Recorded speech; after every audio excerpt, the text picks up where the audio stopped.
Hey, welcome to Big Al Books. Today I'm here to do my overdue March wrap-up. I had a lot of fun this year participating in the March of the Mammoths readathon. However, I am also teaching in the pandemic and everything is kind of changing day by day, and that made it a challenging year for me in terms of creating content and also finishing the books. So it was a difficult year, but it was a rewarding one. I ended up finishing 3 mammoth-sized reads throughout the month of March, and I ended up DNFing one of the books from my TBR. So let's start with that one to begin today's video.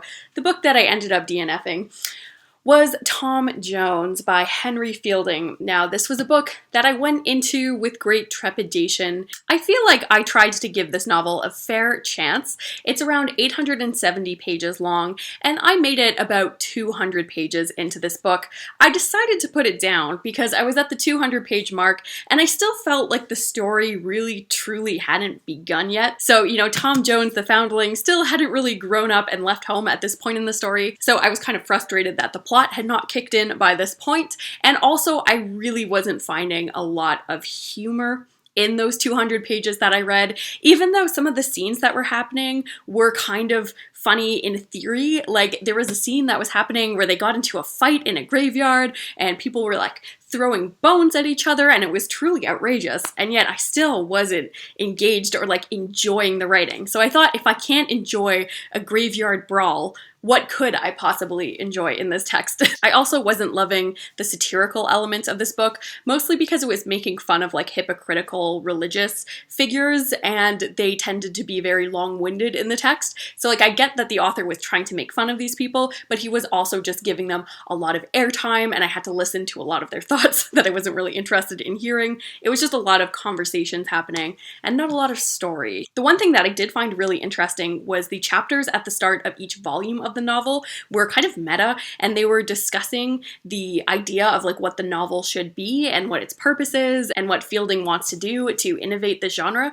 So those chapters are kind of digressive, like they do take you out of the story and they are these kind of indulgent essays, but I did think it was interesting to get a little bit of theory about what an early novel writer actually thought this genre was and what he was trying to achieve. So if I do go back to this one day, I would be curious to finish at least those sections, but I can't really say that I'm all that interested in figuring out what's going to happen with the story, so I don't really regret DNFing it because March was a difficult enough month and I barely finished the other 3 books that I read, so there really wasn't enough time for me to get to something that I wasn't totally loving. On the bright side, however, I truly loved the other 3 mammoth-sized books that I was reading this month. They were all awesome 5-star reads for me. I was really happy with my choices, and I thought they paired really nicely with each other.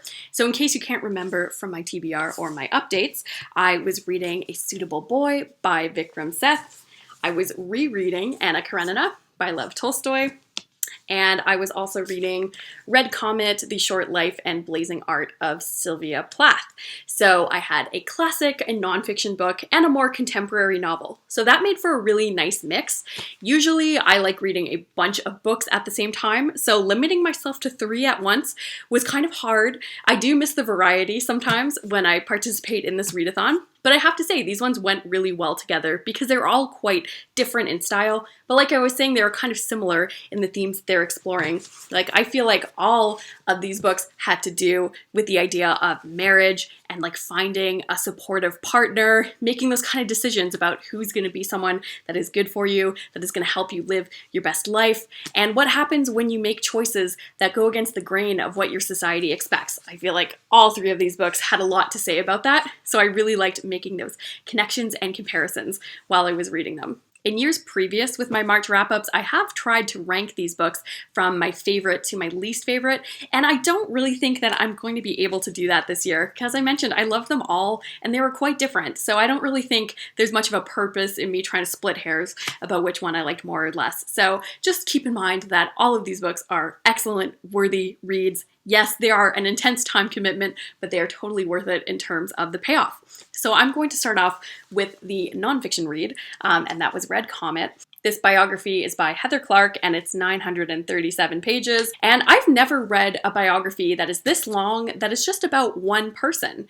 About 2 years ago for this readathon, I read a biography of the Bronte sisters.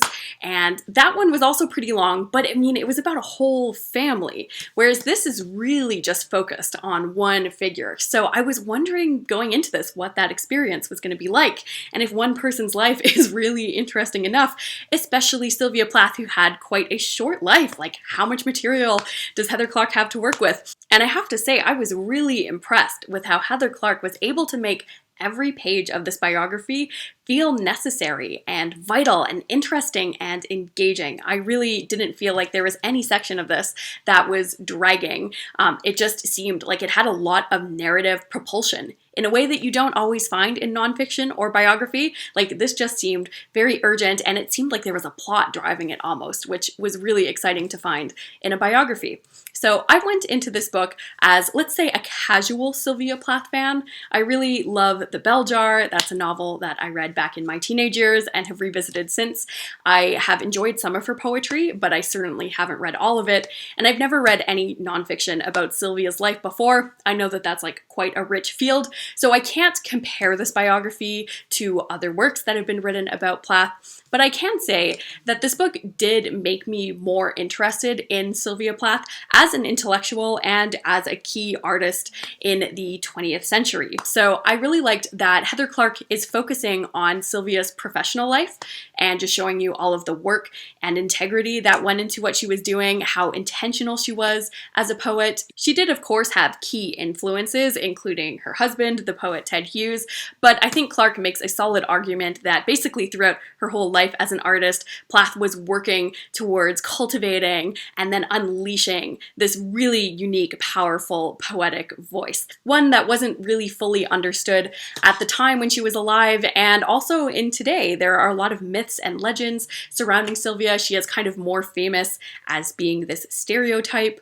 that depressed teenage girls around the world love. So I really liked that Clark was trying to cut through all of the mythology around that and try to get to the heart of the work that Sylvia Plath was doing. So a lot of the content in here includes her own poetry and her writing, and I liked getting to get this more inside look about her work. I also love that this book is so thorough and comprehensive, but it doesn't feel like this exhaustive endpoint. Like, you don't put this book down and feel like now you've understood everything about Sylvia Plath's life and work and there's no need to actually read anything more about her. Rather, I felt like this book has energized me to be more excited about picking up Plath's work for myself and just feeling like I have a bit more context for understanding her and her place in the poetic pantheon. So I liked that about this biography.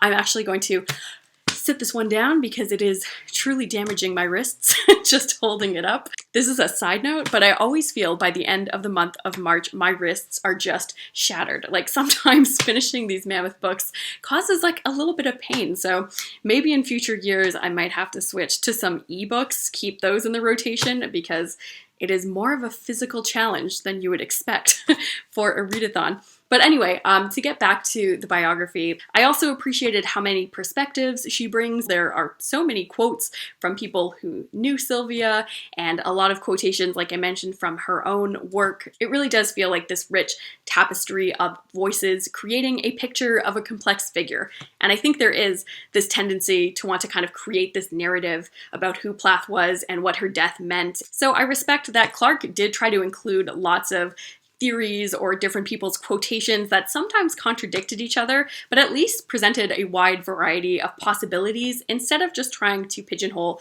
Plath into this certain tired narrative. So overall, this was an excellent biography. If you have any interest in Sylvia Plath or learning more about what it was like to be a female academic or poet in the 20th century, then you really should check this one out. It was a fabulous read. Definitely one of the most entertaining and engrossing biographies I have encountered so far. Moving on to the novels, for the first time ever this month, I tried rereading a mammoth-sized book. So I went back and revisited Anna Karenina by Lev Tolstoy, and this time I read the translation by Louise and Aylmer, Maude. I don't know what translation I read the first time around, but I suspect it was the Constance Garnett, and I did find this to be a pretty smooth and readable translation. There were a few British old-fashioned slang words that were used that kind of threw me off a bit, but that makes sense in terms of when this translation was published. It is a bit on the older side. But I had such a good time picking this book up for the second time. I first read it when I was maybe 19 or 20 years old, and it was the first Russian classic that I had ever picked up. So reading it was kind of like an entry point for me into this world that I would end up loving so much. So it was really cool getting to experience it again, but from a much more informed perspective. Not like I'm going to pretend that I'm an expert or anything, but it was cool reading this book, knowing a lot more about Tolstoy, his own theories and philosophies about life, and seeing just the influence that this book has had on so many novels that have come after it. So it was really beautiful getting to experience this story again. I also have a bit more life experience under my belt than the first time that I read it, and this book is so much about the big stuff of life in true Russian 19th century fashion, and I loved that about this book. The biggest change that I noticed in myself as a reader, picking this up for the second time, was when I read this for the first time, I thought that this was really Anna's story. You know, she is the character that is mentioned in the title, and her parts of the book seemed like the interesting parts of the story to me, because she was the one having the affair and going to the balls and the racetracks. So it just seemed to me that Anna's parts of the story were exciting, and Levin's parts of the story felt like these digressions where the plot just halted and they just felt like these extra bits inserted that were kind of taking me away from the main draw. And the second time around, I kind of feel the opposite way. I feel like the real heart and soul of this book is contained in the Levin chapters. So I did not feel like they were digressive. They are still less exciting. I mean, he's just an awkward guy who's just way too intense about trying to figure out the purpose of his existence. So he's not really a cool, glamorous character in the way that Anna is, but I really feel like his sections are where Tolstoy is just exploring the heart of life. So I enjoyed those sections 1,000 times more as an older reader. Not that I didn't find Anna's section fascinating the second time around. I was really interested in the reactions of society around them and how certain types of behavior were tolerated, but then other things were not tolerated. So I was kind of interested in learning what were the rules in that aristocratic set in St. Petersburg. However, I do feel like there was a certain distance with Anna in terms of how the reader really gets to feel her thoughts and her emotions. Most of the time, Anna just seems kind of confused and mysterious, but she's kind of withheld at arm's length. Whereas I feel like we are taken right into Levin's thoughts. Those felt so real, honest, and authentic. So I felt like in that section, that's where Tolstoy was really hitting his strong suit. I don't know if you've read the novel, if you feel the same kind of way, but I just feel like Anna wasn't the most fully fleshed out of the characters in this. Not to say that she doesn't have a certain fascinating, bewitching charm to her, and I do still feel like I could form a very strong emotional connection with her. Actually, this time around, her scene at the end with the train, you know what that is, really did affect me quite powerfully. And I actually wish that more of the novel had been written in that kind of style of Anna's thoughts at the end and how mad she was and just feeling like society was so ugly and cruel. I really loved that section leading up to her going to the train station, and I would have loved way more content in that style of writing. And also, that scene really got me this time around. It made me cry. I don't think it did the first time around. And actually, this is the only of the mammoth-sized books that did extract tears from my face this time around. So I really did think that it was a powerful moment. And I also find it strange that, it's the last of the Anna sections, but it's not the end of the book. And I was very interested with how Tolstoy tries to follow that up. And I'm not really convinced that the ending of this book is actually super successful. So if you do want to chat at all about your opinions with the ending, I also appreciate how much I've grown as a reader in that I'm like thinking more about how Tolstoy was telling the story than I was the first time around. I think the first time you kind of read it for plot, getting to know the characters and what's happening. The second time around, I was so interested in how Tolstoy works with point of view and how he enters into people's minds and how he shares information about them.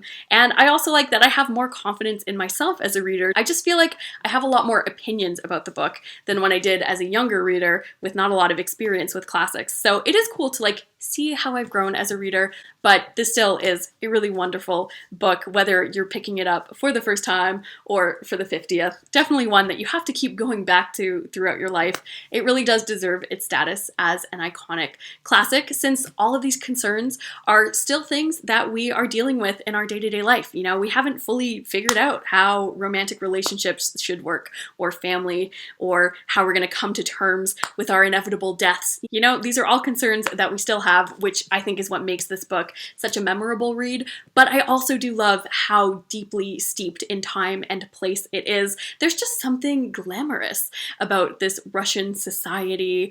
I found this great waltz playlist to listen to, some Russian music while I was reading this, and there are just so many good scenes in this novel that will really transport you to that era. Whether you're dressing up in your gown to go to the opera or a ball, or if you're hanging out looking for mushrooms in the woods by your farm, like there's so many different wonderful settings in this book, such a wide cast of intricate characters. And I really love how Tolstoy isn't trying to like judge his characters. He is trying to understand these people. Even if they are doing these kind of despicable things, we are trying to get to know who they are as people and what their motivations are. So complex, wonderful. I'm so glad that I picked this one up for a second time around. And then last but not least, I read A Suitable Boy by Vikram Seth. This is one that I definitely will not be holding up the cover for you for much longer, because this clocked in at 1,535 pages, making it one of the longest books I have ever read before. It was such a consistently uncomfortable experience trying to pick up this book and find a position that I could read it in without feeling like I was hurting myself. But you know what? It was worth it because this book was amazing. So I really don't resent it too much for its size. And I think that's an impressive feat for an author to pull off when they write a book that is just ridiculously long and yet you're not resentful of it at all. In fact, if this novel would have kept going, I don't think that I would have complained about it, because I just got so interested in the story and so attached to the characters. This one was a bit difficult starting off because there is a wide cast of characters. We are introduced to quite a few different families living in India in the 1950s in different cities, different parts of the country, and I felt like it was a lot at first, getting all of these names thrown at me and being expected to remember how they were all connected to each other. But the good news is we spend a lot of time with these people, so they really do feel like they are people that you know who live on in your heart once you reach the end of this book. So this is actually a pretty hard book to talk about because I don't want to spoil anything about it, because most of the fun that I had in this book was just trying to like figure out what was going to happen, because like the title suggests, it is about a girl named Lada who is finishing up her college degree, and it's around that time of her life to be getting married, and she has to find a suitable boy. And that's kind of what the story is taking us through. She is a young, independent woman with some ideas of her own, but she also has a mother who has a lot of strong opinions and feelings, who feels like she should be arranging her daughter's marriage. So Lada has a lot to navigate and overcome. We're introduced to three boys in particular who are viewed as the key candidates, the prospects to win over Lada's heart. And I thought it was really interesting that I liked each of them a lot. but like for different reasons. And at no point in the story did I really feel like I had it figured out who Lada was going to pick. So I don't want to get into too many details because that is the fun of the book, is like having no idea which match Lada is going to end up making. And I did really like getting to know each of the boys and like comparing them with each other, and they all had traits that I kind of enjoyed about each of them. For example, one of the boys she meets in a bookshop. So, you know, as a reader, how are you not supposed to root for the relationship that started in like the cutest way possible? But then another one of the boys is a poet, and he goes and like crafts these poems for Lada with her name embedded in them, which is highly romantic. And then the third candidate is a shoemaker, which maybe isn't as glamorous as the other boys, but like he's really good at what he does. He's just passionate about making shoes, and he puts so much care into what he does. And he also likes reading the novels of Thomas Hardy, which like automatically endears him to me. So you can see I was really invested in all of these matches. And yet I don't feel like the ending disappointed me. I really thought it was a satisfying payoff to this whole story. And yeah, it never lost my interest. Throughout this whole novel, I was just engrossed and obsessed with finding out what Lada's decision was going to be. I actually think I read the last 600 pages of this book in like a 42-hour weekend because I just really had to know by that point, and it really helped me power through the last half of this book. However, this book is not just a romance story. Like, there is a lot more going on here than just the marriage plot. And I really did appreciate that about this book because I do feel like I gained a deeper understanding of India during this really difficult time of its history. It's set a few years after Indian independence has been declared, but the country is still kind of in this young part of its history. There are a lot of key decisions that need to be made about the future of the country, whether they want to stay true to some of the leaders from the past, or whether their political affiliations need to be changing for a different version of the future. This book is set in an election year, so it's a turbulent time, and there are quite a few scenes that are political in nature, whether you're seeing the politicians themselves in Congress fighting with each other, or whether you're seeing them during their election campaigns, going to different cities and different rural areas throughout the country to try to stir up some votes. I always really appreciate when a novel is able to entwine the personal and the political and make both seem important and relevant. So I loved that I was eagerly following the fallout of this election, as well as trying to figure out who a young girl was going to marry, and they both felt like equally urgent and important plots to be following.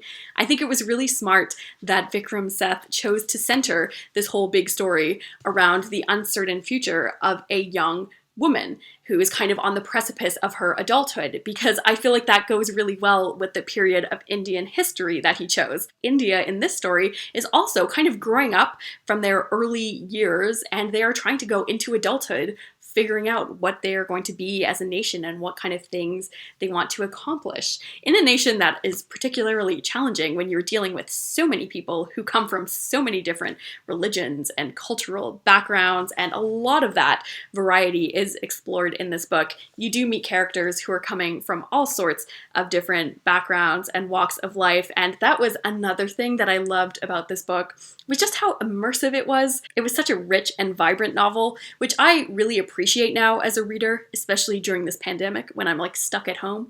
Reading about these cities and festivals that are just crowded with people and things to see, or going to parties with all these exciting people there. Like, I am not used to those experiences. It's been a whole year of just being at home, so I found it really fun to like vicariously live through the lives of these characters. So this was just an enjoyable book. It was a really satisfying read. It's not too difficult in terms of style. I felt like it flowed really nicely. There are a lot of characters, but it's not impossible, once you get into it. There's a great plot that is motoring the story along. So, even though it is wildly long, I enjoyed almost every moment of this one, and I'm so glad that I picked it up for this March of the Mammoths readathon.